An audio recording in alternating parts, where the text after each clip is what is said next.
真晦气！这瞎眼丑八怪大半夜又出来倒夜香了，臭死个人！别靠近他，听说他是个生下来就克死全家的官生子，看他一眼都要倒大霉。快走，快走！我是临安城里最卑贱的姑娘，又瞎又丑，日日拖着夜香车过街，世人都骂我是灾星，对我避之不及。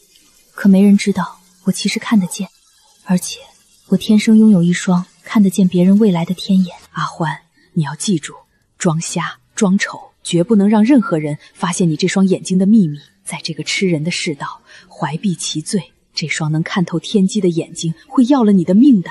你要活下去，像草芥一样活下去。为了活下去，我把自己藏在这个人人可欺的躯壳里。黑暗与孤寂成了我唯一的保护伞。直到这年，临安城里来了个特殊的人。哟，这不是咱们京城来的贵人吗？怎么，堂堂皇子如今沦落到自己修猪圈了？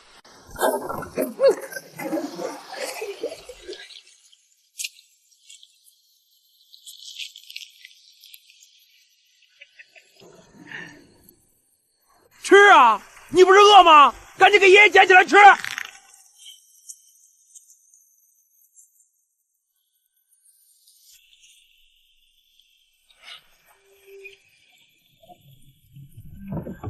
人人都说他是京中来的贵人，可现在谁都能踩他一脚。我不忍心，夜里悄悄给他送过几次伤药，可这群恶霸显然没打算放过他。这废太子骨头还挺硬，怎么折辱都不吭声，真是没意思透了。大哥，你看那个倒夜香的丑八怪，又瞎又丑，还臭气熏天。花楼的姑娘配给他算是糟蹋了，不如让这瞎子给他当新娘。妙啊！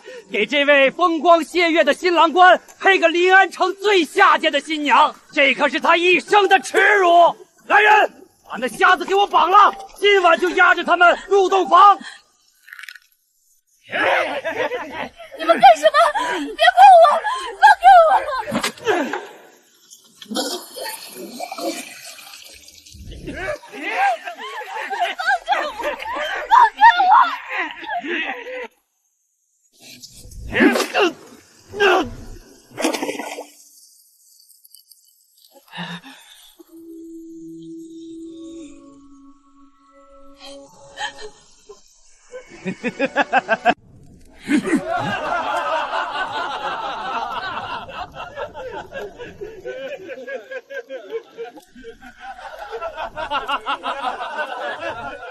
放开我！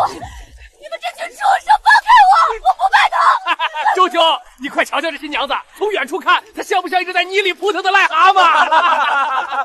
还是瞎眼短脚的那种，这模样简直能把鬼都吓跑，太好笑了！哎呦，这夜香妇还挺烈。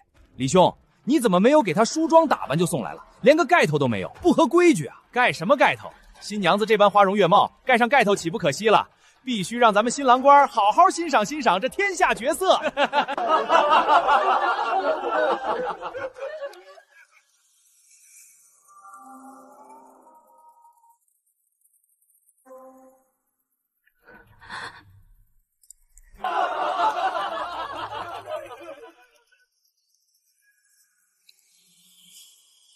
别怕。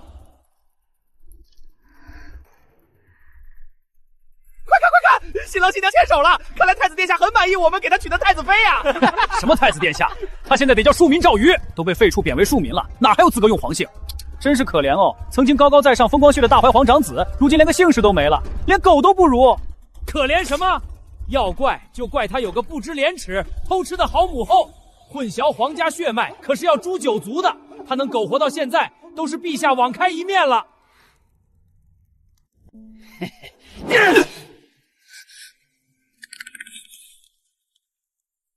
记住，到了老子的地盘，以后就得给老子夹着尾巴做人。没劲，今晚我们给你好好闹个洞房，定叫你们此生都能白头偕老。兄弟们，走！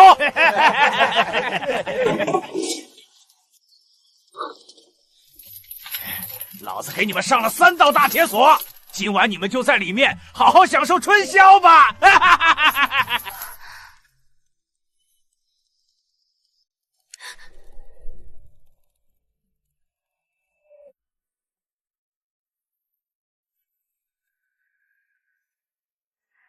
他曾经是受万民敬仰的大怀皇长子，12岁便能南下治水，救万民于水火，可如今却被贬斥至此，还被迫与我这样一个稻叶乡的瞎子成亲。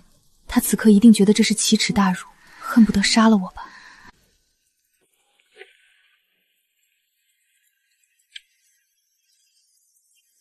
抱歉，姑娘，今日之事乃愚之过，牵连姑娘受此等奇耻大辱，于万死不辞。不怪你，我都知道的，这与你无关。更何况，真要计较起来，到底还是你吃亏了。姑娘的眼睛，天生的。姑娘不必妄自菲薄，女子立世原本就比男子艰难得多。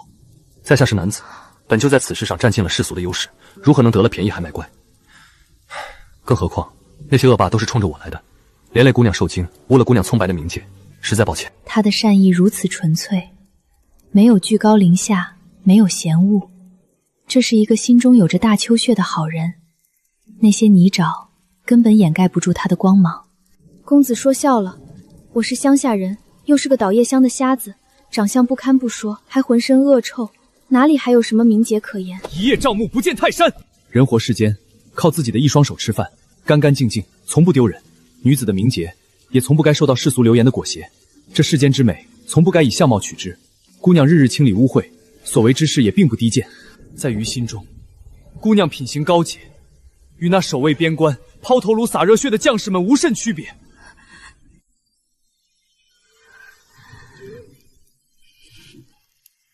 多谢公子的仗义直言，小女不敢与边关将士们相较，这些都是我为了活命应该做的。布谷鸟，在这滴水成冰的寒冷季节，怎么会有布谷鸟叫？还请姑娘放心，天亮之前，余定会想方设法将姑娘安全送出城，绝不会让你有事。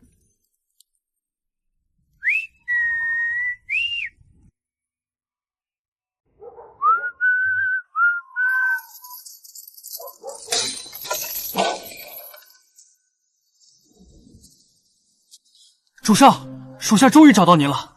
外头一切准备就绪，我们得赶快离开了。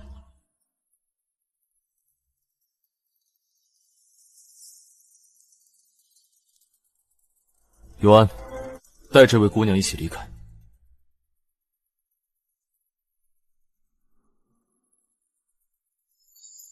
主上不可，我们不能再拖了。如今的临安城早已被死死封锁，只许进不许出。若不是昨日凌晨城门换防出了空档，属下和陆将军还不知要等多久才能潜入寻到主上。此时便是出城的唯一也是最好的时机。若是再拖延下去，带上这么一个瞎眼的拖油瓶累赘，多走一步便会多一分的危险，他会害死您的。尤安，执行命令，立刻带这位姑娘活着离开临安城。这一路南下，你们做的已经够多了，死了太多兄弟，也不能再因为我赵庆一人之过，累及旁人的性命了。尤安，你是无辜的，陆萧是无辜的，千岑是无辜的，这位姑娘更是无辜的。我赵瑜宁死也不会踏着无辜之人的尸骨苟活。主上，属下们都是心甘情愿的，为您赴死是属下的无上荣光。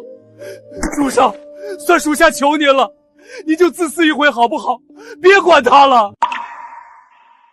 还请主上放心离去，属下定会代替您留在这临安城中，拼死护得这位姑娘周全，哪怕粉身碎骨。主上，再不走就真的来不及了。临安知府早已得了京城李贵妃的密令，您若留下，一定会死无全尸的。主上，留得青山在，不怕没柴烧。大柴的天下不能没有您，算属下求您了，走吧。他不会死。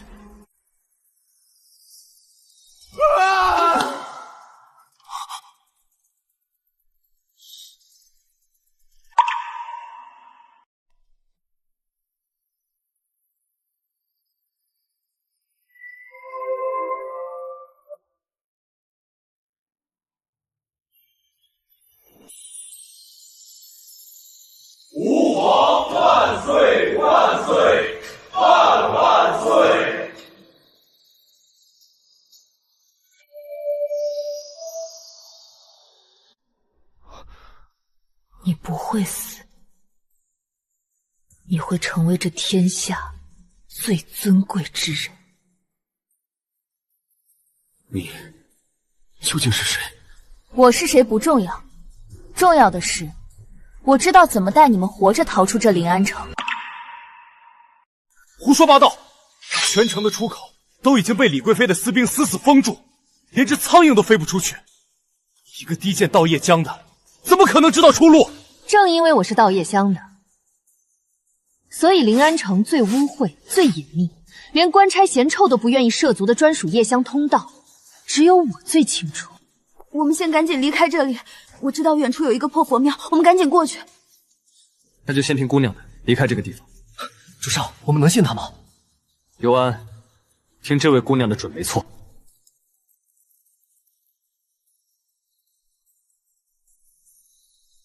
除了阿婆，没有人知道我不是瞎子。我并不是看不到，而是我不能去看。阿婆说我生来自带福运，有一双能看见人心与未来的眼睛，而我的预言也从未出错。但阿婆亦说过，看破他人因果乃逆天之事，必会损耗自身，不可妄为。所以自我懂事起，她便甚少让我出现在人前，初时还未曾显露。直到我5岁那年，我开口说了第一句话，那是一句极其可怕的诅咒。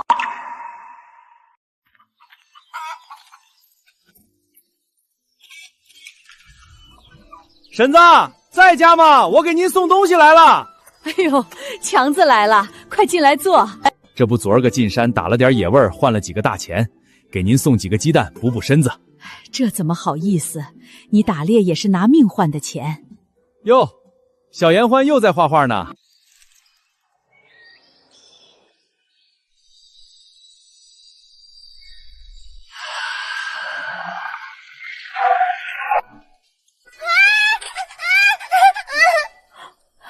奶奶怎么了？可是吓着了。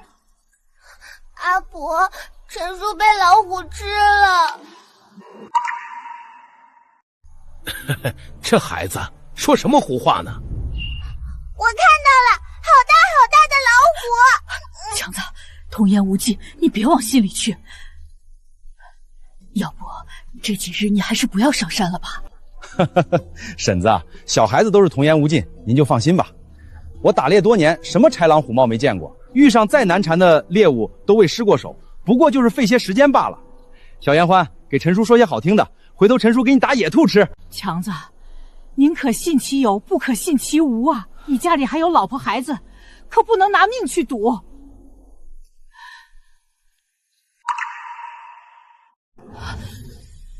严欢，你刚刚是不是看你陈叔的眼睛了？阿婆，我不是故意的。陈叔的眼睛里有老虎，可大了，还流着血。乖奶奶，答应阿婆，日后绝对不能随意看人眼睛，便是真的看见了什么，也莫要说出来，招惹了天机，是要受反噬的罢了。日后你便装瞎吧，闭上眼睛，便什么都看不见了。还有你这张脸太打眼了，也得藏起来，不能让人看清你的模样。我那时还不懂阿婆为何会那般惊慌失措，但我清楚她是为我好。太惨了，连个全尸都没留下，这得是多大的野兽啊！听说是遇到了吊青大老虎，被活活啃食了呀！强子媳妇儿哭得都晕死过去了。因为7日后，村里人真的在山中找到了陈叔被野兽啃食过的尸骸。我的预言应验了，而这也成了我噩梦的开始。再兴，再兴，扫把星，都是你咒死了强子，你怎么不自己去死？滚出我们村子！怪物，再不滚，我们烧了你们的屋子！从那之后，我便大病了一场，也不知为何，那日我说的话突然被传了出去。病好之后的我，成了旁人眼中灾星转世的瞎子，日日被恶意环绕，受尽凌辱。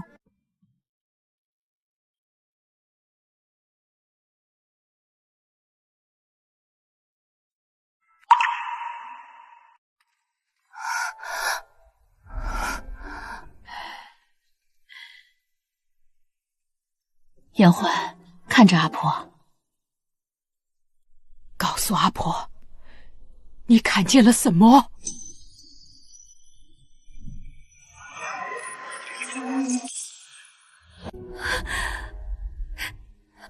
见了，看见了阿婆长命百岁，看见了阿婆陪在严欢身边一辈子，我们永远不分开。我看着那些令人痛心的画面，生平第一次说了谎。我们严欢从来不是受到上天诅咒的人，而是自带福运之人。你记住，那些画面不是诅咒，而是预言，亦是示警。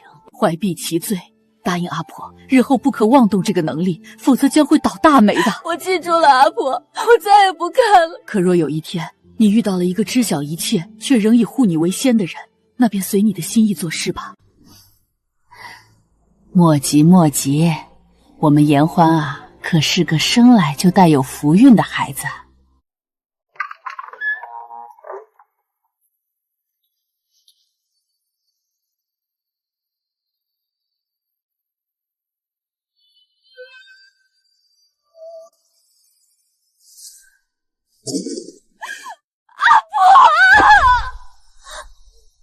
似乎像是冥冥之中被安排好的一般，我看到的画面再次成真。阿婆死了，死在了家中，她用自己的命守住了我的秘密，换我余生的安宁。给我搜！那瞎子跟那废子都跑不远，抓到了，重重有赏。主上，属下断后，您快走，再不走就来不及了。余知小姑娘是一片好意，可是事关姑娘安危，还请姑娘和尤安一同离开。主上，您不能留在这里，属下拼死也要护您周全。我本答应了阿婆不再暴露自己的能力，可面对赵瑜，面对这个宁愿自己赴死也要护我周全的陌生人，我却第一次毫不犹豫地想要主动直视他的眼睛。阿婆，我似乎有了点私心。姑娘，若是现在不离开，明日他们是不会放过你的。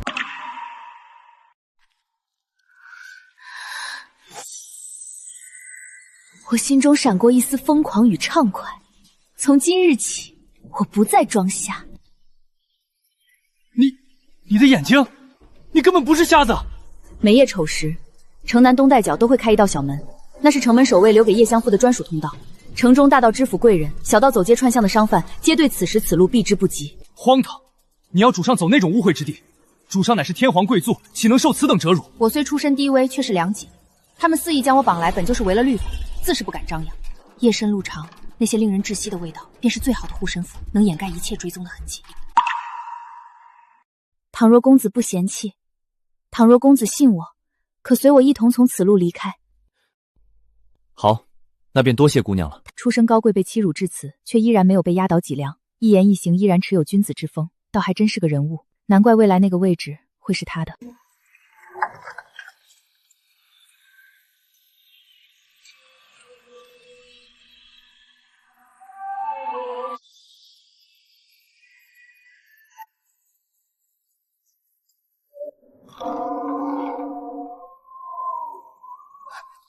快，那些守卫都喝醉了，根本不会发现。这边走。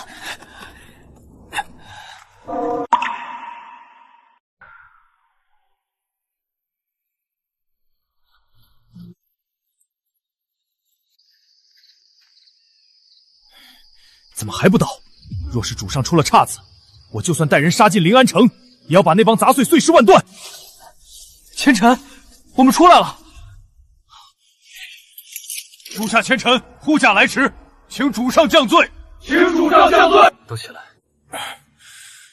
能活着走出这临安城，已是万幸。主上，这位是千城屠寺，休得无礼。这位是严欢姑娘。你不知道城里那些狗腿子查得有多严，我和主上险些就被困死在里头了。你和陆将军都准备挖地道了，若不是严欢姑娘仗义出手，带我们走了一条他们绝对想不到的暗道，我们根本出不来。多谢姑娘救命之恩，牵线粗人一个，方才多有得罪，还望姑娘海涵。那还不快些谢过人家严欢姑娘？严欢，他竟知晓我的名字，我明明从未告诉过他。严欢姑娘，之前在破庙，我对姑娘多有冒昧。是我尤安有眼无珠，从今往后，姑娘若有差遣，尤安万死不辞。不用，公子是是好人，我帮你们是应该的。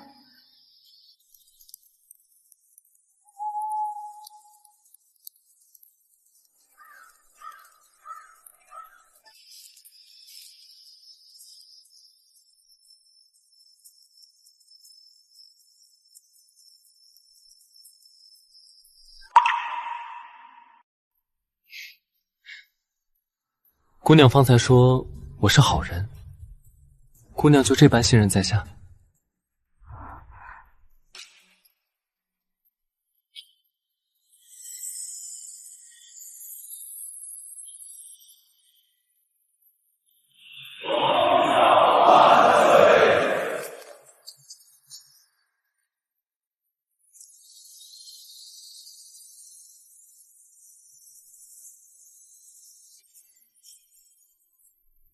执子之手，与子偕老。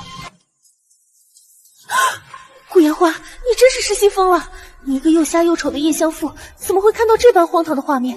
不，一定是我饿花了眼。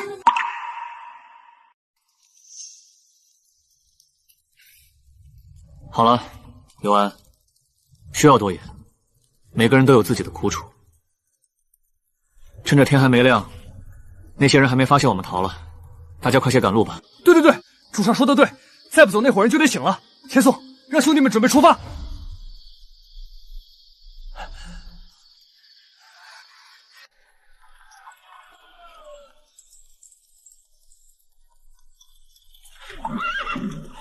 主上，驿城到了，这一路颠簸，总算是安稳了。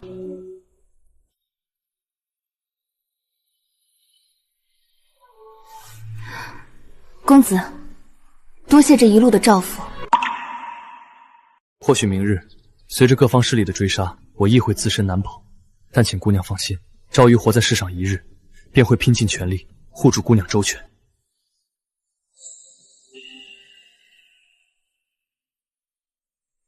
这世上竟真的有人愿意为了我这样一个连真面目都不敢示人的丑八怪拼命吗？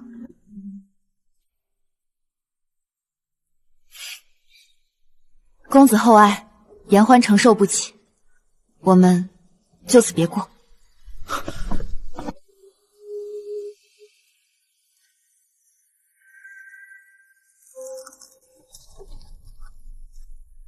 姑娘为何如此执拗？难道留在鱼手里，就如此令姑娘难以忍受？公子言重了，带你们出城不过是举手之劳而已。更何况临安城那些恶霸如此目无王法，欺我辱我，逼我与你拜堂，我帮您逃脱也是在帮我自己，公子大可不必觉得欠我什么。如今奸佞当道，而公子是要做大事的人，身上背负的是万民命运。我不过是这世间最卑贱的泥菩萨，我不能连累你。姑娘既知我背负万民，那姑娘亦是这万民之中的一员，护着你，理所应当。遑论，这于我而言，从来都不是什么举手之劳。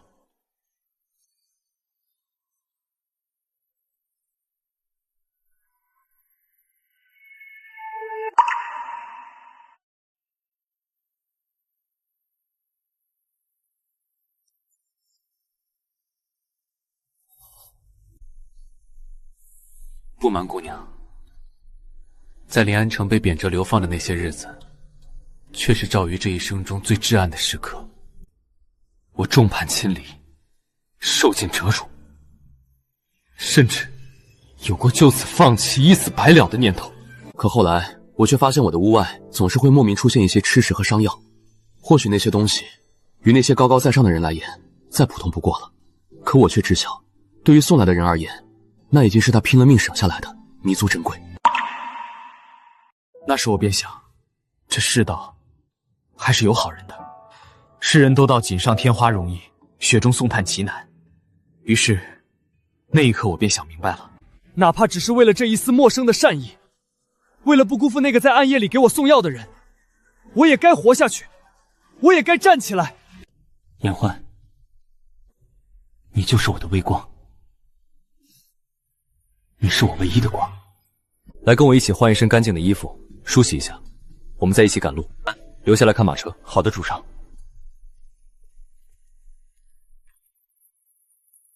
昌王殿下驾到！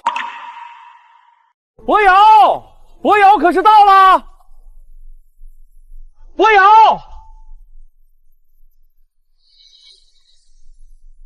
伯瑶啊，你没事吧？可让皇叔好找。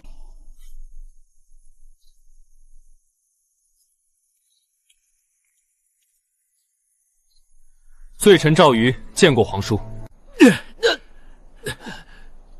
都什么时候了，还在乎这等虚礼？伯瑶，你受苦了。伯瑶，你一定要相信你母后，她是清白的。虽说藩王无诏不得入京，但是你放心，此事本王定会尽快想办法与你父皇解释清楚，给你和你母后一个交代。不好，你是你父皇的亲生骨肉，待他消气了，一定会想起你的好。你就在皇叔这一城住下，千万莫要气馁啊！多谢皇叔庇护。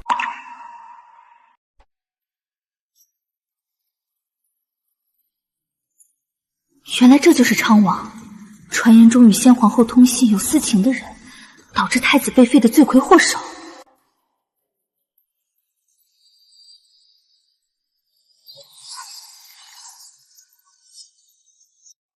哈哈哈哈哈！李贵妃，多亏你伪造了那些信件，如今那太子已经被废除，赵瑜那玩意儿更是死在流放路上，这大钱的江山终于是本王的了。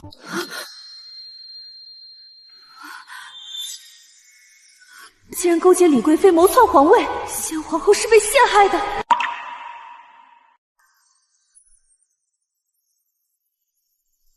皇叔，伯瑶这一路风餐露宿，实在疲乏之极，内眷也受了惊吓，身体暴降，用身体挡住昌王看向顾炎晃的视线的说：“不知可否容伯瑶先行入西蜀歇息，再来聆听皇叔教诲。”哈哈哈哈哈哈！好，好，是本王考虑不周。来人，迎伯瑶公子入府。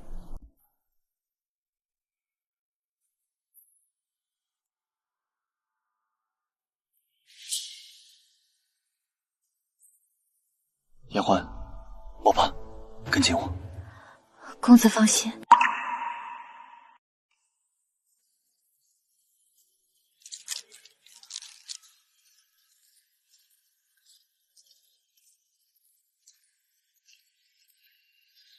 侄儿见过皇叔。皇叔，这位是言欢姑娘，是侄儿流放途中的救命恩人。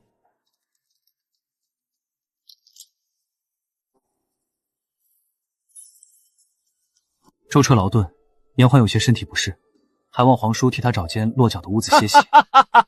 既是你的救命恩人，那便是我整个昌王府的贵客。来人，快请贵客去上好的厢房歇息。民女多谢昌王殿下。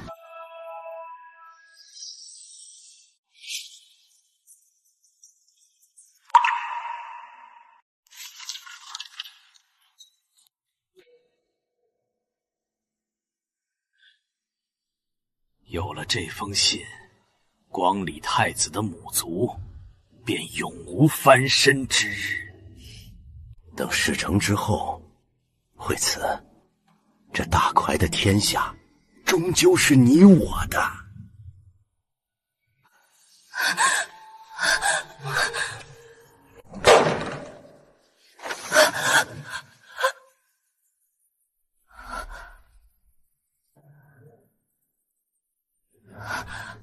公子，快走，离开这里。言欢，发生何事了？他会害死你的，那个昌王，他会害死你的。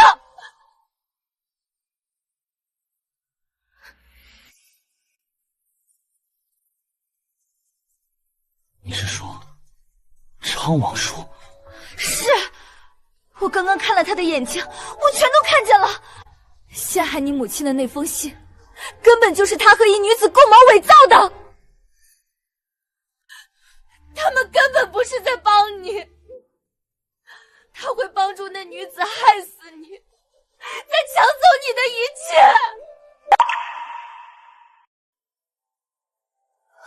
甚至，他们还要害死那位最尊贵的人。总之，公子，我不会看错的。我亲耳听见昌王换那女子会死。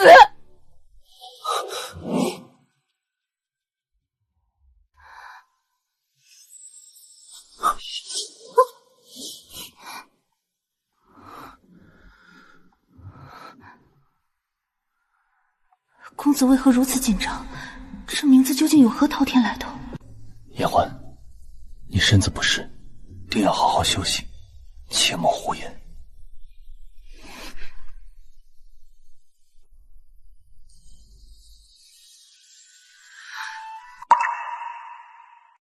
我差点忘了，这里可是昌王府，到处都是昌王的眼线，可谓隔墙有耳。公子，这惠慈究竟是谁？京中宠冠后宫的李贵妃，闺名正是唤作惠慈。颜欢姑娘，日后莫要再看了。什么？不值得。为了这些暗杀算计，耗损你自身的福运，不值得。为何不值得？有我在，这条充满荆棘的路，公子或许会走得轻松许多。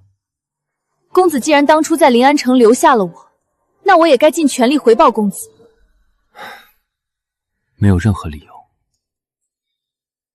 这世间任何事都要遵循阴阳平衡之道。我虽不知你每次窥视天机究竟要付出何种代价，可我却希望你能知晓，这世间没有旁人比你自己更重要了。公子或许不知，我的这双眼睛不仅能看见许多超出常规的未来之事，更能看清这世间的丑陋人心。真他娘的丑！这叶襄父简直是个怪物，我还当大吵！这叶襄父简直是个怪物！遇到公子之前，我时常抱怨老天不公，既然赐予我这般不寻常的能力，为何要让我过得这般艰苦，受尽世人白眼与凌辱？可如今，我想明白了，且签天命之人，公子是天命之人，也是能为我改命之人。我不愿每日贴着这丑陋的疤痕，低着城像那躲在阴沟里的老鼠一般过活。我也想知道，恣意张扬些究竟是何等滋味。甚至我还幻想过未来能开一家酒楼。酒楼？对，一家令我无需在黑暗中东躲闲藏的酒楼。在那里，我可以正大光明地坐在阁楼上晒着太阳，悠闲地决定今日的招牌菜是何物，又或者全看我的心情，再决定今日是否开门待客。公子刚刚说过，这世间任何事都需遵循平衡之道。我既有了想要的东西，自该付出一些常人做不到的代价。这不是为了你，而是为了我自己。还请公子能够答应，让我留在公子身边，助公子成就大业，与这贼老天搏上一搏。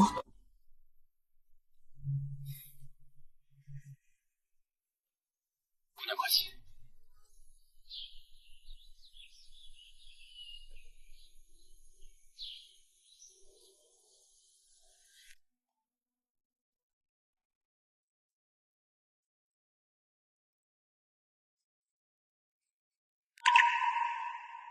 姑娘身怀赤子之心，这世间无人能及。余可以答应姑娘所求，也定会竭尽全力为姑娘实现开设酒楼的夙愿。可是余还是想请求姑娘，无论何时何地，永远都要将你自己放在第一位。还有，你容貌恢复与身怀异能之事，在这凶险的昌王府内，莫要再让旁人知晓。因为在这波诡云谲的乱局之中，保全自己才是唯一没错的事情。公子放心，你的话我都记下了。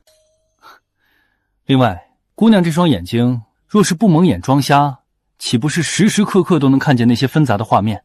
切，公子多虑了，只要我不刻意去直视旁人的眼睛，我眼中所见之物便与常人无异，绝不会受到反噬。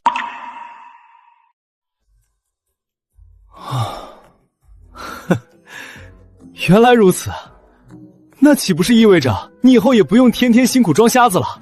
好了好了，小小年纪长得这般好看，若是天天装瞎躲在暗处，岂不是太可惜了？世间风景美不胜收，往后的路上，余盼着姑娘的眼中能多看看这大好的山水，沿途的风景，人间的烟火美食，只是切莫再去看那些扰人心神的血腥算计了。公子，既如此，那我们如今便也算是自己人了。就莫要总是姑娘姑娘的叫了，显得太过生分。日后公子便直接唤我言欢吧。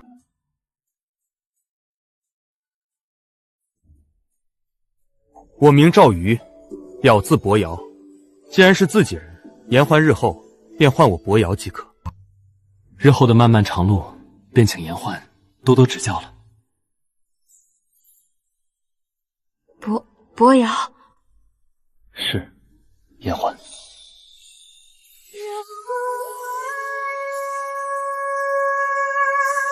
那一瞬间，我第一次真切的知晓，原来有些人天生就拥有着爱人的能力。他就像那经过数年岁月洗礼长成的参天大树一般，温和儒雅，不惧任何风雨。他天生就能为无数在泥沼中绝望挣扎的人，稳稳地遮挡住这满世界的狂风暴雨。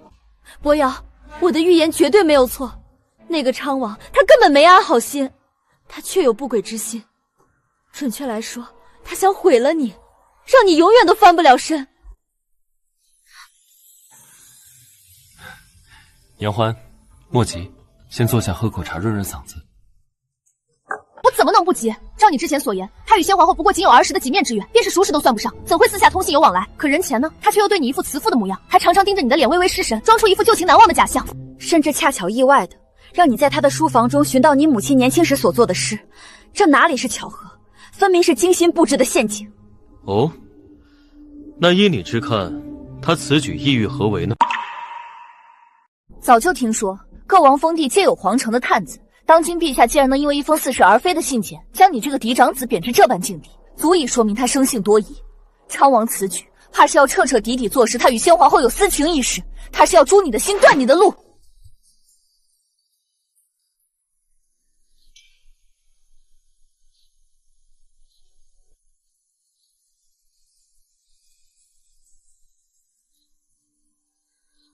朝堂之事，我自有盘算。比起这个，我更关心另一件事。什么事比昌王的阴谋还要解？昨日留给你的字帖，你可曾用心练习临摹了？啊，这还有那几篇诗文，你背得如何了？我这2日不是在为你操心吗？让你看的账本，你可看明白了？老天爷啊！我宁愿去跟昌王大战300回合，也不想背书算账啊！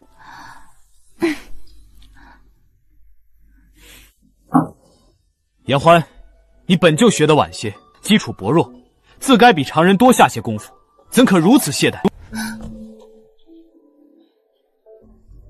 我都这般有用了，不仅能看透人心，还能预知吉凶，为何还一定要我学习这些枯燥的读书写字呢？伯瑶的身边应该不缺那些替你写诗作文、出谋划策的幕僚吧？多我一个不多嘛。顾言欢，我在。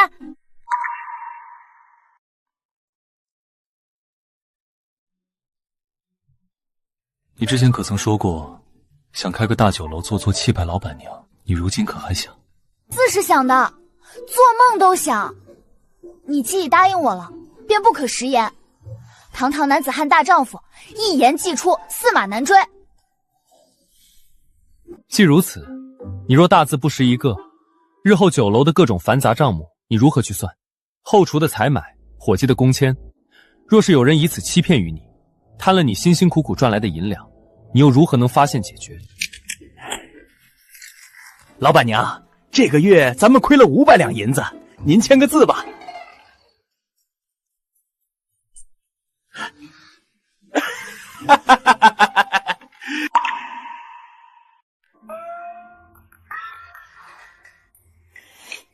贪了我的银两，这怎么行？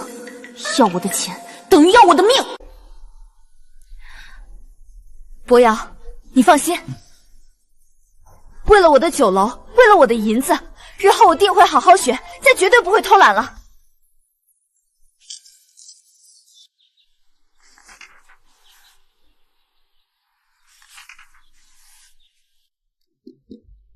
顾姑娘，奴婢奉命给您送帖子来了。进来吧。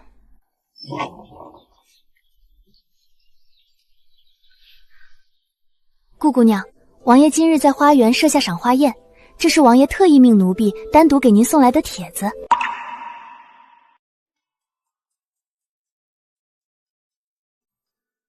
特意绕开赵瑜，单独给我下帖子。昌王这老狐狸，葫芦里卖的什么药？劳烦转告王爷，我稍后便去。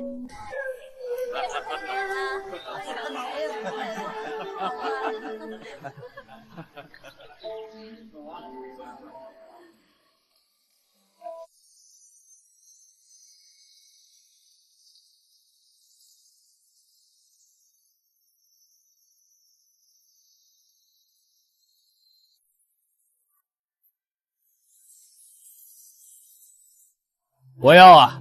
你看我这侄女蛇念，不仅知书达理，更是容貌出众。你们二人坐在一处，当真是郎才女貌，天作之合呀！王爷说的极是，赵公子与麝姑娘那是金童玉女。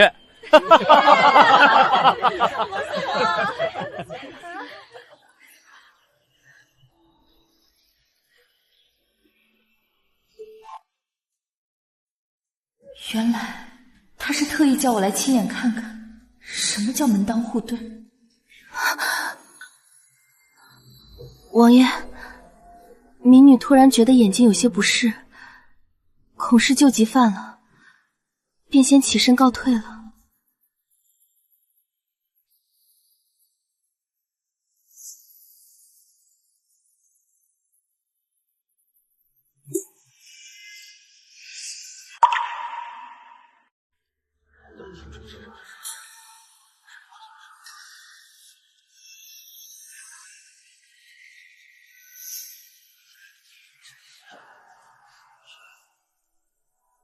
伯瑶啊，你瞧瞧你这冒冒失失的样子。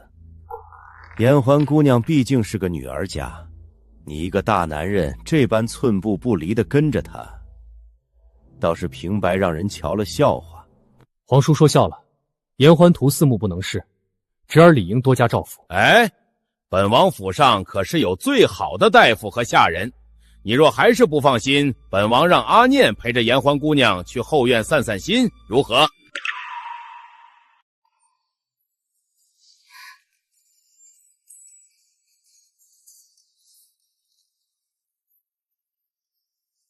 顾姑娘若是不介意，我陪着你去可好？这样也能让赵公子安心些。不必了。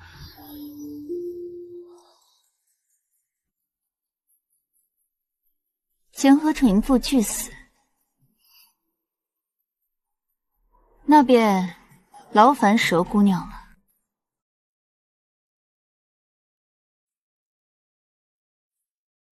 多谢蛇姑娘，还请好生照看颜欢。赵公子放心。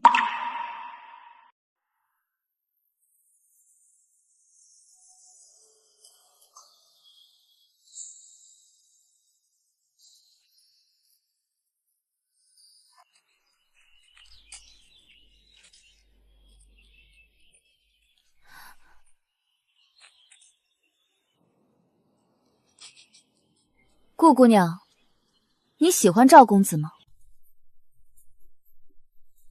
麝姑娘，还请慎言。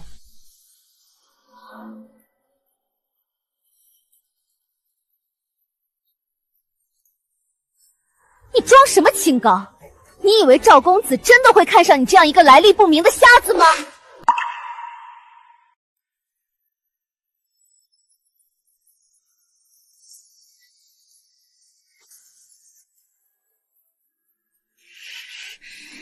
麝姑娘，我是不是瞎子不重要，但你的心似乎比我的眼睛还要毛。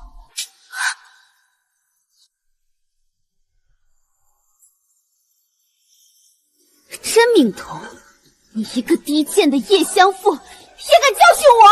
我撕了你的嘴！放肆！谁敢碰我？蛇姑娘，自重。你是赵公子身边的护卫，你敢对本姑娘动手？言欢姑娘，主上让属下来寻你。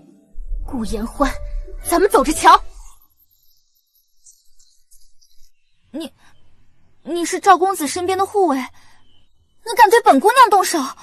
言欢姑娘，主上让属下来寻你。顾言欢，咱们走着瞧。姑娘没事吧？我没事，强撑着扬起一抹幽暗。姑娘，虽然这么说有些僭越，可有些话属下不吐不快。属下与千层自幼便与主上一同长大，自是能时刻感知到主上的变化。主上自出生起便生活在旁人的期待中，他不能错，也不敢错。无数人依赖他，也有无数人想将他踩进泥潭里。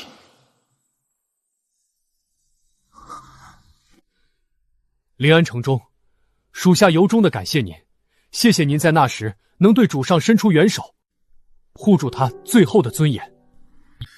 在这个世界上，旁人于他而言都隔着一层太子殿下的身份，可只有在您面前，他才只是赵瑜。所以属下恳求姑娘莫要轻信旁人言语，而与主上离心。你放心吧，只要赵玉还需要我，我便绝不会背弃于他。旁人说什么都不重要，我只相信我自己的眼睛。多谢姑娘。奉天承运皇帝诏曰：传昌王与废太子赵瑜即刻入京面圣，钦此。赵仪，圣旨突然宣诏，此行凶险未知，我用天眼帮你看看未来的画面。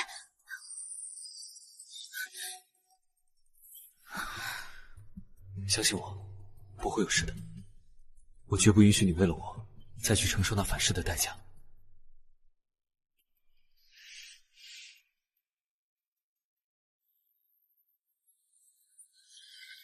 是啊，言欢姑娘，若真有什么事儿，主上怕是早就让我先带你跑路了。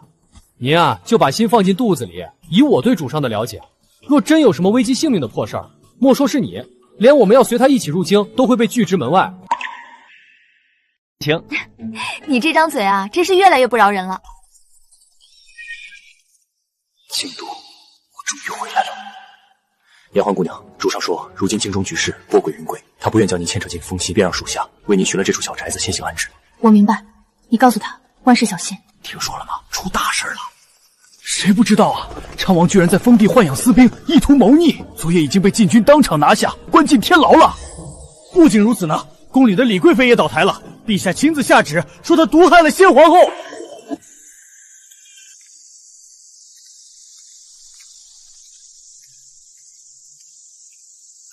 尤侍卫，殿下他现在还好吗？顾姑娘放心，殿下大仇得报，如今已重回东宫，殿下日日盼着您来呢。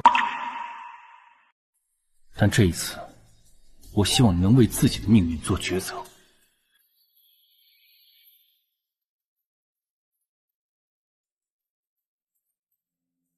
怎么，这才几日不见，就不认识了？民女顾言欢，见过太子殿下。言欢，我知道你还在生我的气。殿下说笑了，您是千金之躯，民女不敢高攀。言欢，很抱歉，这一路我确实瞒了你许多，也让你白白为我担心了许久。所以，从殿下被贬临安城开始，这就是一场惊心布下的局。是。李贵妃处心积虑伪造出你母后与昌王暗中通信的假象，这后宫早就成了别人手中的刀了。父皇既然早已察觉李家与昌王勾结，为何还要顺水推舟将儿臣贬为庶民？引蛇出洞，朕要你将计就计，去临安。只要你离京，他们必定会有所动作。父皇早察觉昌王有不臣之心，却始终不确定京中是谁人在给他做内应。恰巧李贵妃设局，父皇便决定将计就计，将我贬至临安城。那离开京城时，你就什么都知道了？起初我虽察觉父皇有些不对劲，却没有想明白他到底是何用意。我以为我真的成了一枚弃子，直到我在那个最绝望、最黑暗的临安城里遇到了你。所以你在临安城受尽屈辱，也是为了让暗中监视你的人放松警惕。是，直到你救了我后，我们一同逃出了临安，进入了翼城。杨欢，你可还记得陆骁？那位与尤安一同想要营救您的小将军，我记着他在临近翼城之时就匆匆离开了。殿下，这是陛下秘密传给陆老将军的信，末将必须即刻回京复命。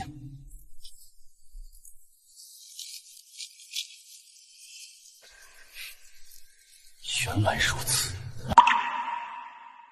陆骁临走前给我的那封信，解开了我所有的疑惑。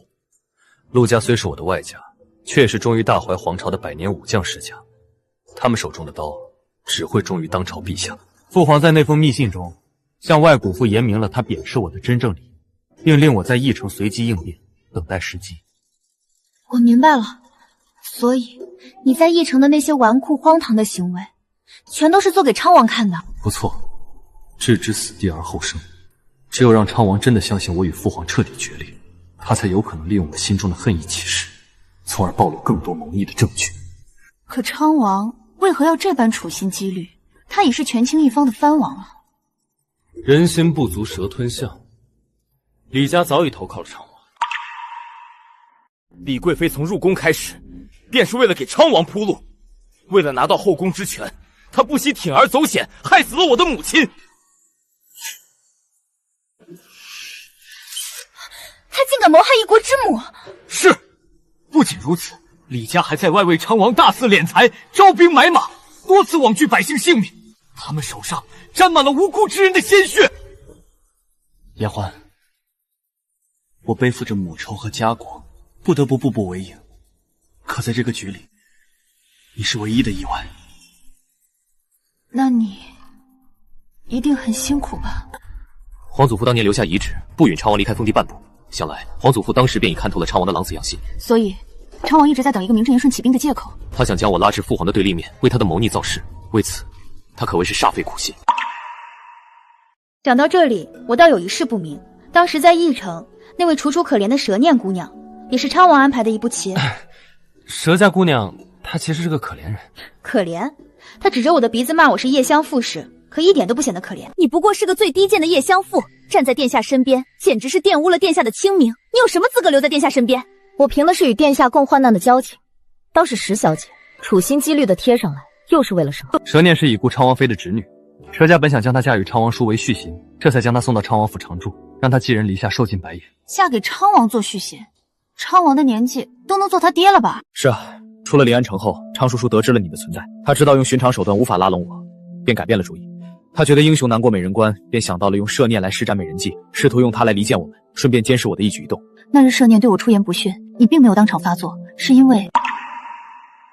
坦荡地说，那日之后，我便派牵险去暗中查了他的过往，知道了他受制于昌王的苦衷。所以你后来出手帮了他，并不是因为你对他有意，而是为了让他心甘情愿地离开昌王，摆脱这盘棋。这世道，女子历史艰难，我不杀他，是为了全他一份生机。我赵瑜的妻子，只能是顾延欢。无论他以前是什么身份，以后都只会是太子妃。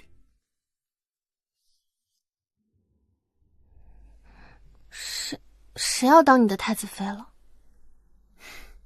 好，不当太子妃，做酒楼的老板娘，可好？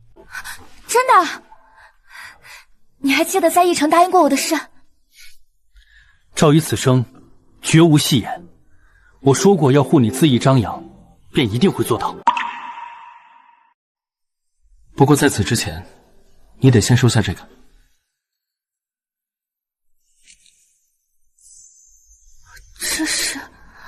这是奢念离开前托人送来的，请替我谢过殿下。殿下大恩，许我婚事自主，奢念没齿难放。这只簪子是我母亲留给我的嫁妆，请转交顾姑娘，算是我对那日口出狂言的赔。她是个聪明的姑娘，能摆脱昌王，以后必定能过好自己的日子。他还说这簪子也是……也是什么？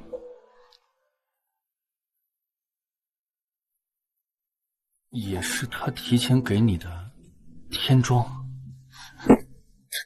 他胡说八道什么呢？罢了，那些都过去了。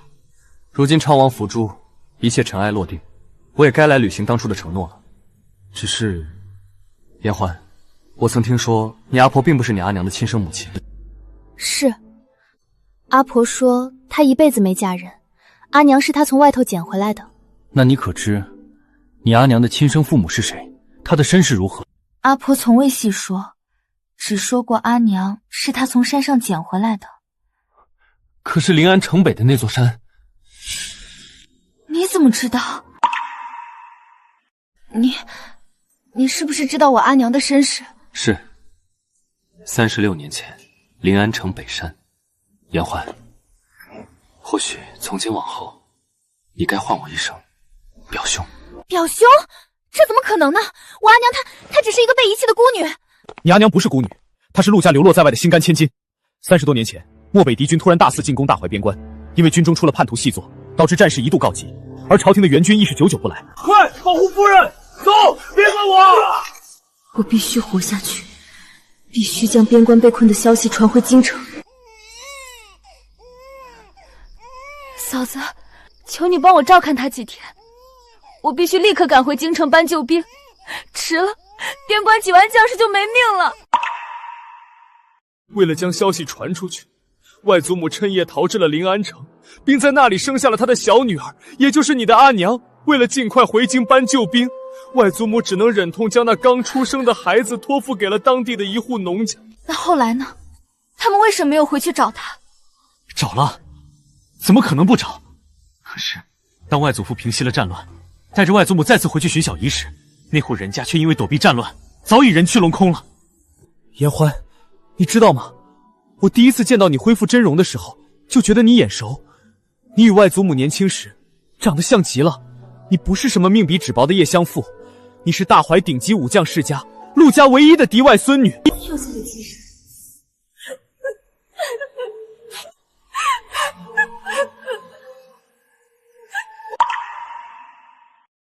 你是说，这世上我还有亲人？是，这玉佩便是你阿娘当年随身携带之物，被阿婆好生守着。我派尤安去查了，这是大淮陆家嫡女的信物。他们很爱我。是，他们很爱你。因为忧思自己的小女儿，外祖母这些年的身体一直不好，前几年便离世了。原来外祖母……虽说外祖父也上了弦岁，可他的身子还算硬朗。这一次他听了你的消息，还亲自入京了。颜欢，你可想见见他？阿婆，原来您说的话一直都是真的。莫急莫急，我们颜欢可是生来便带有福运之人，以后定会有护你为先的人。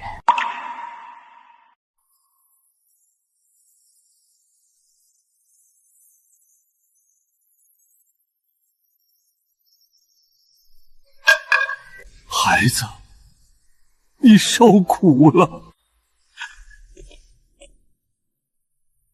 你阿娘她……外祖父，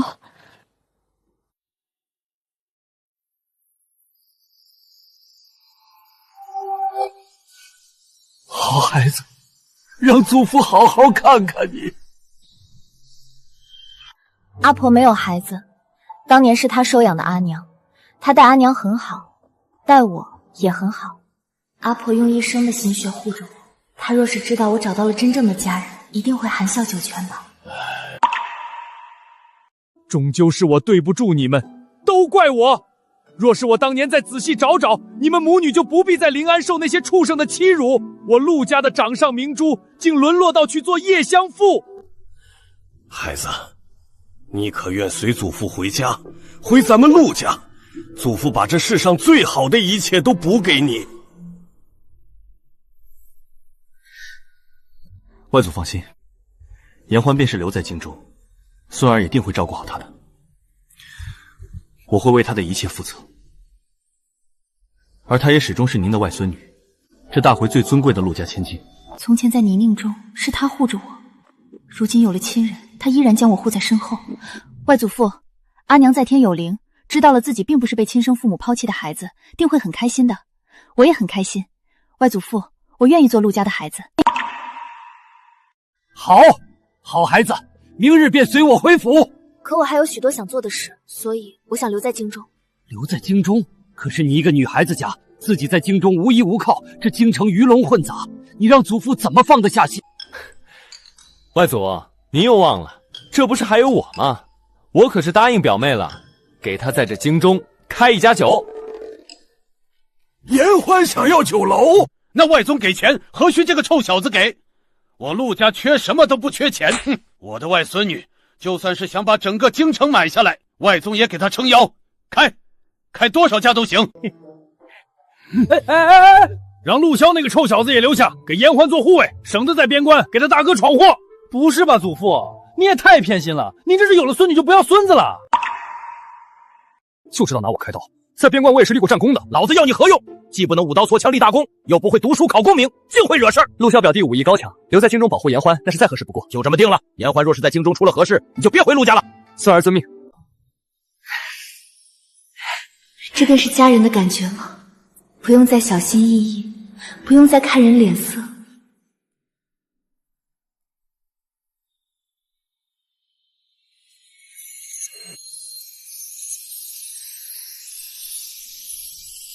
可是这一次，我不会再躲了。听说这老板姓顾，是名年轻的女子呢。听说眼睛还有些不好，是个瞎子。也不知背后有什么靠山，敢在京城开这么大的酒楼。一个叶襄父出身，也配在这京城繁华之地开酒楼？怕不是攀上了什么见不得人的高枝儿吧？太子殿下到！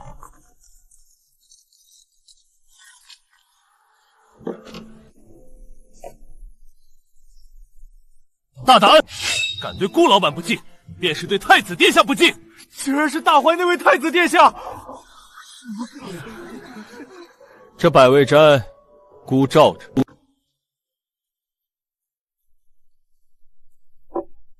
此次还真要多谢伯瑶表兄了，我点点也可以尝。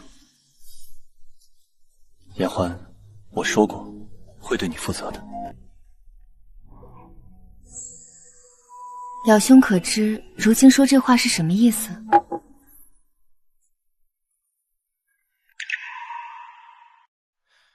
没能让便妹看明白，倒是我的不是了。既如此，那我便再说一遍吧。顾延欢，我心悦于你。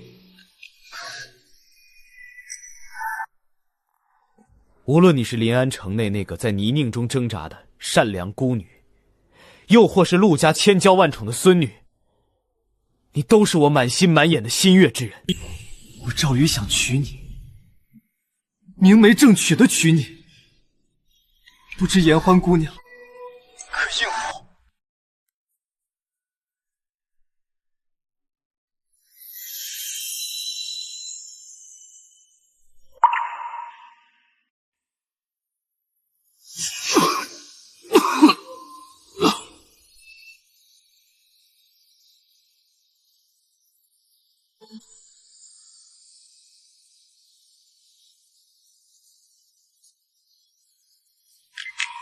真是个傻子，杜香梅是个傻子。身侧除了我一人，便只剩下他那些肱骨大臣。只是他这般好的人，为何会得了个早逝的命格？不，我不信。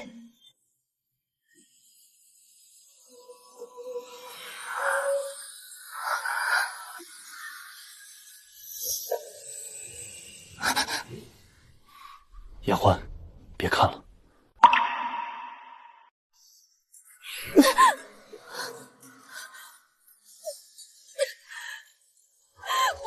你让我再看看，一定有破局之法。我这双眼看透了无数人的虚伪与丑恶，却唯独看不了自己。如今，我终于看到了最在意之人的未来。老天爷为什么要这么残忍？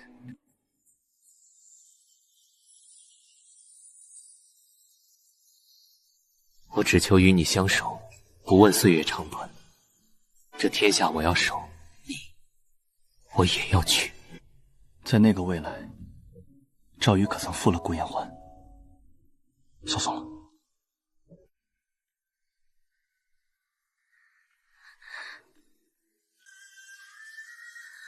我要一向遵守承诺，怎会负我？